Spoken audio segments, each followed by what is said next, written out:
దేవుని వాక్యం నుండి మత్తయి సువార్త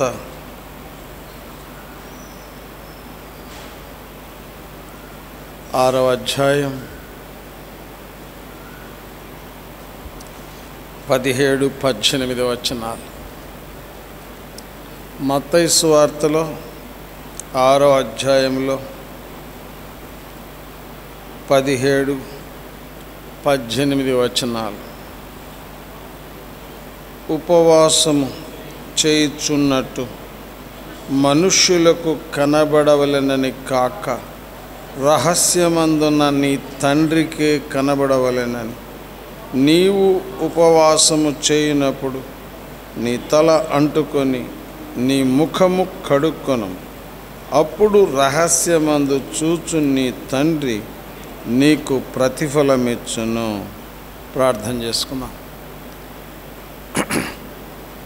దేవా, స్తోత్రములు, వందనములు.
ప్రాముఖ్యమైనవి ఉన్నవి,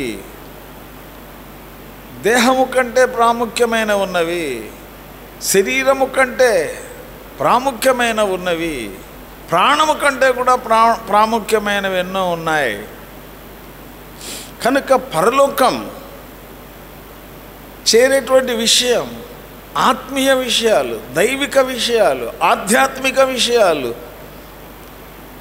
దేవుని రాజ్యానికి సరిపోయే రీతిలో నడుచుకునే విషయాలు, అవన్నీ ఏమి పట్టనట్లుగా భౌతికమైన విషయాల విషయమే, ఆరోగ్య విషయము, అక్కర్ల విషయము, పిల్లల విషయము, అందరి విషయం, ఇవే నీ ప్రార్థనలో ప్రాముఖ్యమైన అంశమైతే ఆ ప్రార్థన బలమైంది కాదు. ఇవన్నీ కూడా నువ్వు అడిగేవన్నీ కూడా ఇహ సంబంధమైన వాటి మీదనే నీ దృష్టి ఉంది. అంతకంటే ఘనమైనవెన్నో ఉన్నాయి, అవసరమైనవెన్నో ఉన్నాయి. నీవు వాక్యాన్ని వినే విషయం, గ్రహించే విషయం, గైకొనే విషయం, అసలు వాక్యాన్ని చదివే విషయం, ప్రార్థనలో పట్టుత్వంతో ముందుకు సాగే విషయం, పరలోకం కొరకు సిద్ధపడే విషయం, ఇవన్నీ కూడా ప్రస్తావించకుండా కేవలం భౌతిక సంబంధమైన అక్కర్ల విషయమే ప్రస్తావిస్తున్నావు అంటే నీ చింత నా మీద వేయలేకపోయావు, నీ అక్కర తీరుస్తానన్న నమ్మకం నీకు నా మీద లేదు, నీ ప్రార్థన చాలా బలహీనంగా ఉంది. కనుక మనం చూస్తున్నాం దేవుని వాక్యంలో అసలు ప్రార్థించవలసిన అంశాలు, నిరంతరం దేవునితో ఉండే విషయాలు, ఆత్మల రక్షణ విషయాలు, సంఘాలలో జీవం పోయబడే విషయాలు, వ్యక్తిగత జీవితంలో జీవం ప్రవహించే విషయాలు, కుటుంబంలో రక్షణ లేని వారి విషయము, ఆత్మీయంగా ఎదగని వారి విషయము, ఆధ్యాత్మిక లోతైన అనుభవంలోనికి నేను వెళ్ళలేకపోతున్నానే, దేవుడిని గూర్చిన చింత లేనివాడినైపోయానే, దేవుని మందిరాన్ని గురించిన చింత నాకు లేదే, ఏంటా నేను ఇట్లయిపోయాను అని చెప్పి నేనేంటి ఉదయం లేస్తే సాయంత్రం దాకా అసలు నా దేహాన్ని గురించి, నా ప్రాణాన్ని గురించి, మా వాళ్ళను గురించి ప్రార్థించుకోవడమే సరిపోతుందే, అసలు దైవిక విషయాల విషయమై మొరపెట్టేటువంటి అనుభవమే నా జీవితంలో కనపడడం లేదే, నా ప్రార్థన ఎంత బలహీనంగా ఉంది అని చింతపడాలి. ఆ విషయం చింతపడాలి. దేవుని వాక్యంలో రాయబడింది 26వ వచనం చూడండి, 26వ వచనం చూడండి. ఆకాశ పక్షులను చూడండి. అమ్మ వాటిదే ముందంటారా? వాటిదే ముందంటారా? ప్రభు చెప్పాడు. ఏటిని చూడమన్నాడు? వాటిని సృజించింది ఎవరు? ఆయనే. మరి వాటికి ఏం లేదు. మరి అక్కడ రాయబడింది కదా 26వ వచనంలో, అవి విత్తవు కోయవు. అట్లా అని చెప్పి మనం విత్తొద్దని కాదు అక్కడ భావం, కోయొద్దని కాదు భావం. నేనంటాను అవి విత్తవు కోయవు. వాటికి ఆత్మ లేదు, వాటికి ఉంది ప్రాణం, దేహం, ఆత్మ లేదు. నేనంటాను వాటికంటే మీరు శ్రేష్ఠులా అధములా? శ్రేష్ఠులు. మరి శ్రేష్ఠులైనప్పుడు మీరు కూడా వాటిలాగానే అవే ఆలోచనతో వెళ్తే ఇంకా మీరు శ్రేష్ఠులు ఎట్లయితారు? వాటికి మీకు తేడా ఏంటి? అవి ప్రాణము, దేహం ఉన్నాయి, ఇక వాటి కొరకే ప్రయాస. కానీ నీకు ఆత్మ ఉంది కదా, మరి ఆత్మ సంబంధమైన విషయాల గురించి కదా నువ్వు ఆలోచించాలి, ఆత్మ సంబంధమైన విషయాల గురించి కదా నువ్వు ప్రార్థించాలి, ఆధ్యాత్మిక వెలుగు విషయం కదా నువ్వు చూడాలి. అసలు దీని గురించి నువ్వు మర్చిపోయి మన దేహము, ప్రాణము కలిగినటువంటి ఇతర జంతువులు, పక్షుల వలె నీవు కూడా వాటి విషయమే చింత కలిగి ఉంటే నీకు వాటికి ఏంటి వ్యత్యాసం అనేది ప్రభు మాట్లాడుతున్నారు. రండి 26వ వచనం, అవి విత్తవు కోయవు, చెప్పండి, కొట్లలో కూర్చుకొనవు. అసలు ఎంత చింతో ఉదయం లేచిన దగ్గర నుంచి కొంతమందికి బియ్యం అయిపోతుంటే చింత, కాదంటావా అవునంటావా, డబ్బులు అయిపోతుంటే చింత, పిల్లలకు ఫీజు కట్టాలని వచ్చి చెప్పితే చింత, అర్థమైందా, పిల్ల పెళ్ళికి కట్నం అంత అడిగారంటే మహాచింత. అస్సలు దైవవాక్యంలో లోతైనటువంటి అనుభవంలోనికి మనం ఆత్మీయ విషయాల్లో రాగలిగితే భౌతిక విషయాల విషయమై మనం చింతపడకుండా దేవుడే మన ప్రతి అక్కర తీరుస్తాడు. క్రీస్తు యేసు మహిమలో మీ ప్రతి అక్కర తీర్చబడుతుంది. క్రీస్తు యేసయ్య మహిమలో మీ ప్రతి అక్కర తీర్చబడుతుంది. అంటే అర్థం ఏంటి అంటే ఆయన మన ప్రతి అక్కర కూడా తీర్చడానికి ఇష్టపడుతున్నాడు. ఎక్కడుంది ఆ వచనం? ఫిలిప్పీ పత్రిక 4వ అధ్యాయం 19వ వచనం చూడండి.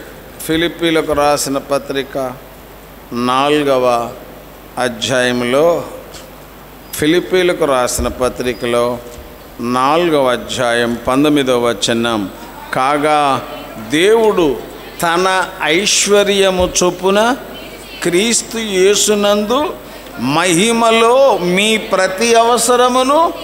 ఈ మాట మనం ఏం చేయాలా? నమ్మాలా? నా ప్రతి అక్కర దేవుడు తీరుస్తాడు. కనుక మనం చూస్తే అట్లా తీర్చే దేవుడు, ప్రతి అక్కర తీర్చే దేవుడు. అందుకే ఇక్కడ 26వ వచనంలో, అయినను మీ పరలోకపు తండ్రి వాటిని పోషించుచున్నాడు, మీరు వాటికంటే బహు శ్రేష్ఠులు కారా. మనం ఎవరు? శ్రేష్ఠులు కాదు, బహుశ్రేష్ఠులు. నేనంటాను దేవుని దృష్టిలో బహుశ్రేష్ఠులు ఎవరు? మనుషులు, అందులో విశ్వాసులు. కనుక పక్షుల కంటే జంతువుల కంటే బహుశ్రేష్ఠులు మానవులు. ఆత్మను దేవుడు అనుగ్రహించాడు.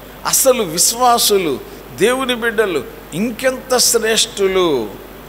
అట్లాంటి వారి విషయంలో ఆయన ఎంత భారము కలిగి ఉంటాడు, బాధ్యత కలిగి ఉంటాడు. రండి 7వ అధ్యాయము 7వ అధ్యాయం 10-11 వచనాలు. మత్తయి సువార్తలో 7:10లో 10వ వచనం 11వ వచనం, మీరు చెడ్డవారయ్యుండియు మీ పిల్లలకు మంచి ఈవులనియని. అంటే మనం మానవులు ఎవరు? చెడ్డవారు, మనుషులు చెడ్డవాళ్ళే. కానీ పిల్లలకు ఇచ్చేటప్పుడు ఎట్లా చూస్తారు? మంచిది. అంటే ఎంత మంచిది ఇవ్వగలిగితే అంత మంచిది ఇస్తారు. ఎవరికి? పిల్లలకు.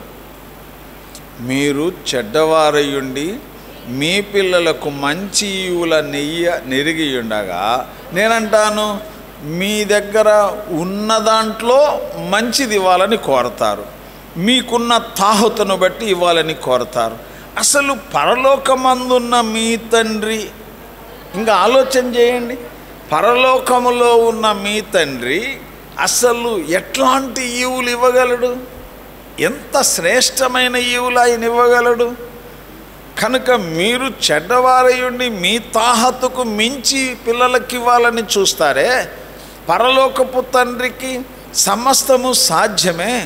ఆయన తన పిల్లలకు ఇంకెంత మంచి ఈవులు ఇస్తాడు, ఇవ్వాలనే ప్రయత్నం ఆయన చేస్తాడు, ఇవ్వడానికి ఆయన అర్హుడు. కనుక మీరు చింతించవద్దు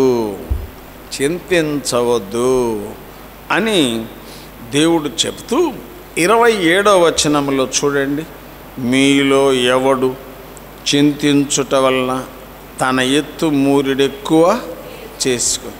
అసలు ఎంత చింతించినా తగ్గదు. ఏంటిది? నేను అంటాను, ఎంతన్నా చింతించు, సమస్య తగ్గదు, ఇంకా పెరగడం పెరుగుతుందేమో కానీ తగ్గదు. చింతించి ఏం చేయగలుగుతావు అన్నా కూడా ఎంతైనా నీకేం తెలుసులే ప్రభు అని మనం ఒక చోట కూర్చొని చింత పడుతూనే ఉంటారు. ఎంత చింత పడుతుంటారో కొన్ని తడవలు మైండ్ కూడా చెడుతుంది. వాళ్ళంతటి వాళ్ళే మాట్లాడుకుంటుంటారు ఎవరు లేకుండానే. నిజం చెప్పేది అంటే చింతించి బియ్యం కడిగానా వాళ్ళే, కడిగాను లేని మళ్ళా వాళ్ళే, అంతా వాళ్ళే. ఇవన్నీ కూడా చింతలకు ప్రతిఫలం. అది చింతల యొక్క ప్రతిఫలం.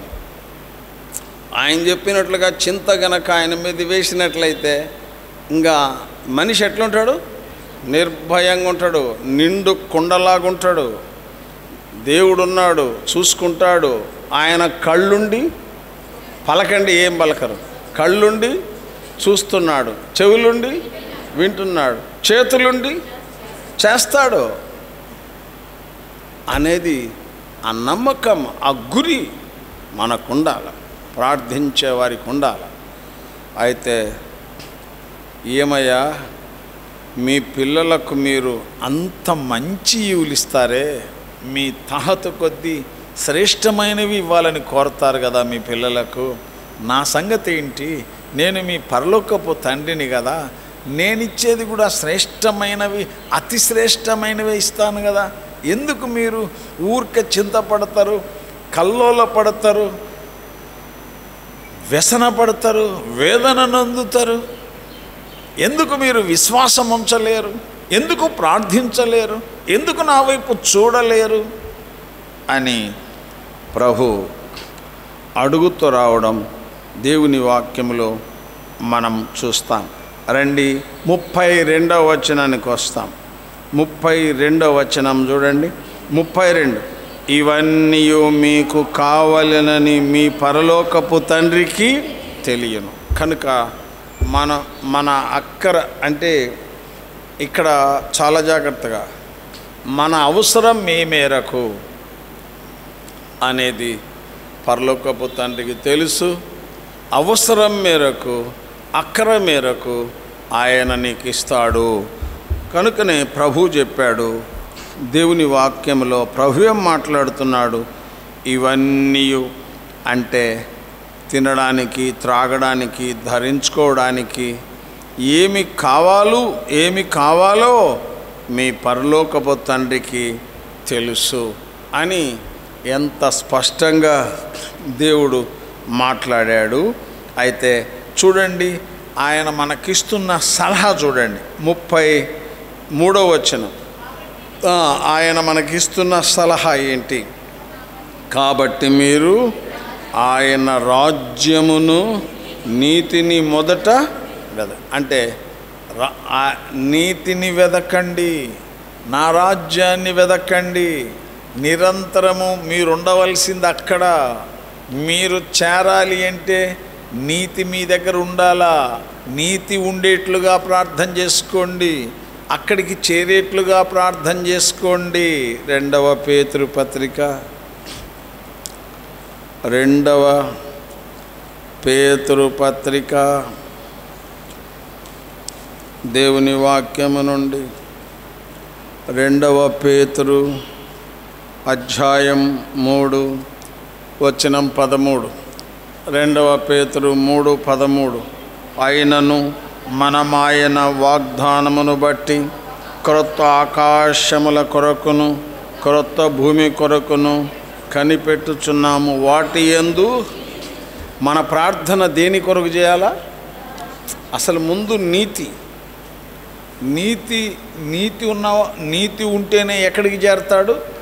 ఆ క్రొత్త ఆకాశం, క్రొత్త భూమిని స్వతంత్రించుకుంటాడు. అసలు నీవు ప్రాముఖ్యమైన దాన్ని వదిలిపెడుతున్నావు. ఊరిక దేహాన్ని గురించి, ప్రాణాన్ని గురించి, ఊరికే ఒకటే ప్రార్థన చేస్తున్నావు, అసలు నీతి గురించి ఎందుకు ఆలోచన చేయవు? పరలోక రాజ్యము అనే దాని గురించి ఎందుకు ఆలోచన చేయవు? అక్కడే కదా నువ్వు సదాకాలం ఉండాల్సింది. మరి నీతి అనేదైనా అభ్యాసం చేసుకుంటే కదా, నీవు నీతి మార్గంలో జీవిస్తే కదా అక్కడికి రాగలిగేది. దాన్ని గురించి ఎందుకు నువ్వు ఆలోచన చేయవు? ఎందుకు నువ్వు ప్రార్థన చేయవు? అయ్యా, నేను నీతిమంతునిగా ఉండాలి నాయనా, నా కుటుంబం అంతా నీతిని అనుసరించాలా, మేము ఖచ్చిత ప్రమాణంలో నీతి మార్గంలో నడవాలా, నడిచి నీ రాజ్యాన్ని మేమందరం స్వతంత్రించుకోవాలా అనే విషయం ఎందుకు నువ్వు ప్రాముఖ్యంగా ప్రార్థన చేయవు? అసలైన విషయం అది కదా. దాన్ని వదిలిపెట్టి ఊరికే శరీరాన్ని గురించి, ప్రాణాన్ని గురించి అడుగుతావు. అసలు ఉండబోయే రాజ్యాన్ని గురించి అడగవే. అందుకు కావలసిన సామర్థ్యం, పరలోక రాజ్యంలో చేరడానికి కావలసిన అవసరం, నీతి, పరిశుద్ధత, యథార్థత, వీటి గురించి ఆలోచన చేయవే. వాటిని నాకు దయచేయమని అడగవే. వాటిలో నన్ను నడిపించమని అడగవే. అది ప్రభు చెప్పేది. అవసరమైంది అడగవు, నేను ఇస్తానని అడుగుతావు. నేను ఇస్తానంటున్నాగా, నీకు అక్కరేంటో వాటిని నేను ఇస్తానంటున్నాగా, అవి ఎందుకు అడుగుతావు? అడగమని చెప్తున్నాను కదా. అరే, ఆయన రాజ్యాన్ని, ఆయన నీతిని మొట్టమొదట వెతకండి అయ్యా, అప్పుడు అవన్నీ మీకు అనుగ్రహించబడతాయి అని నేను చెప్తున్నా కదా, వాటిని గురించి ఎందుకు అడగవు అని ప్రభు ప్రశ్నిస్తున్నాడు. కనుక మనం అడగవలసింది నీతి గురించి, నీతి మార్గంలో నడవడం గురించి, కుటుంబం అంతా నీతిగా నడుచుకునే విషయం, పరిశుద్ధంగా జీవించే విషయం, న్యాయంగా మనం ప్రవర్తించే విషయం, ఆత్మీయ విలువలతో మన జీవితాలు కొనసాగించుకునే విషయం. ఇవన్నీ అడగకుండా యథార్థంగా జీవించాలయ్యా, నీతిగా జీవించాలయ్యా, పవిత్రంగా జీవించాలయ్యా, నీకు అనుకూలంగా జీవించాలయ్యా, మేము లోక పద్ధతుల్లో వెళ్ళకూడదయ్యా, దైవిక విధానంలో జీవించాలయ్యా, మా దగ్గర ఎక్కడ లోపముందో చూపించయ్యా, దిద్దుకుంటామయ్యా, నడుచుకుంటామయ్యా, ఆ రాజ్యానికి అర్హులుగా మమ్మలను చేయి నాయనా. అసలు దాని విషయం ఎత్తరే అని ప్రభు మాట్లాడుతూ రావడం దేవుని వాక్యంలో మనం చూస్తున్నాం. కాబట్టి ప్రభు అద్భుతమైన రీతిలో ఆయన మనకిచ్చినటువంటి సందేశం ఏంటి అంటే, నా రాజ్యమును గురించి, నా నీతిని గురించి మీరు వెదకండి, అప్పుడన్నీయు చెప్పండి, అప్పుడన్నీయు మీకు అనుగ్రహించబడు. ఏమిస్తాను నేను? ఏమిస్తాను? యాకోబు రాసిన పత్రిక, నీవు గనక నీతిని, రాజ్యాన్ని వెదిగితే ఏమిస్తాను? 17వ వచనం, 1వ అధ్యాయం. యాకోబు రాసిన పత్రిక 1వ అధ్యాయం 17. శ్రేష్టమైన ప్రతి ఈవియు, సంపూర్ణమైన ప్రతి వరమును, పరసంబంధమైనవై జ్యోతిర్మయుడకు తండ్రి యొద్ద నుండి వచ్చును. ఆయన యందు ఏ చంచలత్వమైనను గమనమున వలన కలుగు ఏ ఛాయైనను లేదు. ఏమిస్తానన్నాడు? శ్రేష్టమైన ప్రతి ఈవి ఇస్తా. రెండవది, సంపూర్ణమైన ప్రతి వరం ఇస్తాను. నువ్వెందుకు చింతపడేది? ఇస్తా కదా, నేను ఇస్తాను. శ్రేష్టమైన ఈవులు ఇస్తాను, సంపూర్ణమైన వరములు ఇస్తాను. అయితే నువ్వు నా రాజ్యాన్ని, నా నీతిని మొదట వెతుకు, అప్పుడు అన్నీ ఇస్తా. శ్రేష్టమైన ఈవులు ఇస్తా, సంపూర్ణమైన వరములు ఇస్తా, అన్నీ ఏం తక్కువ కాకుండా ఇస్తా అని చెప్పి ప్రభు మాట్లాడుతూ రావడం దేవుని వాక్యంలో మనం చూస్తున్నాం. ఆ విధంగా మనము ప్రార్థించి ప్రభు సన్నిధిలో పొందడం కొరకు ప్రభు సహాయం చేయనుగాక. ప్రార్థన చేసుకుంటాం. ఒక సహోదరుడు, ఒక సహోదరి దీర్ఘ ప్రార్థనలు చేయకూడదు. 5 నిమిషాలు చేస్తే వచ్చిన వాళ్ళు ఎంతోమంది ఉంటారు, మిగిలిన వాళ్ళు కూడా చేయడానికి అవకాశం ఉంటుంది. 5 నిమిషాలు తీసుకోవచ్చు ప్రార్థనకు. చేయండి ప్రార్థన.